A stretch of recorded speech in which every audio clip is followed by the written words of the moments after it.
ঈদ উল আজহা এবং কোরবানি ইনশাআল্লাহ তাআলা নেক্সট যে খুতবা আসবে সেই খুতবায় আমরা কোরবানি এর মর্ম, এর গভীরতা, এর শিক্ষা নিয়ে আলোচনা করবো ইনশাআল্লাহ।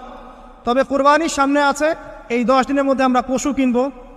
পশু কেনার সময় আপনি আপনার সামর্থ্যের সেরাটা কিনবেন এবং পশুকে কেন্দ্র করে কোনো রকম শো অফ করবেন না। আমারটা 1,60,000, আমারটা 1,80,000, কত ভাই এত গলায় লটকিয়ে দেওয়া, এইসব কাজ করতে যাবেন, ঠিক আছে? কিন্তু পশুকে আপনি মহব্বত করবেন, পশুকে নিজ হাতে খাওয়াবেন, পানি পান করাবেন, যাতে তার প্রতি আপনার মহব্বত সৃষ্টি হয় এবং এই মহব্বতের প্রাণীটাকে আপনাকে কুরবানি দিতে হবে। মনে রাখবেন, যিনি কুরবানি দিচ্ছেন তিনি যেন একজন ইব্রাহিম আলাইহিস সালাম, আর যাকে কুরবানি দেয়া হচ্ছে সে যেন একটা ইসমাইল আলাইহিস সালাম। সবচেয়ে প্রিয় বস্তুটাকে কুরবানি করতে হবে। এই জন্যে আপনি আপনার সামর্থ্যের সেরাটা কিনবেন।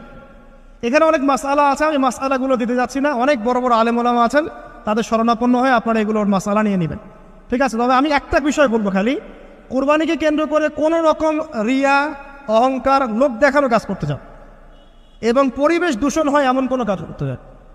জাস্ট ইসলামের সৌন্দর্য ফুটিয়ে তুলবেন, এর যে হক, মিসকিনের হক, আত্মীয়দের হক, এটা ঠিকঠাক মতো আদায় করবেন।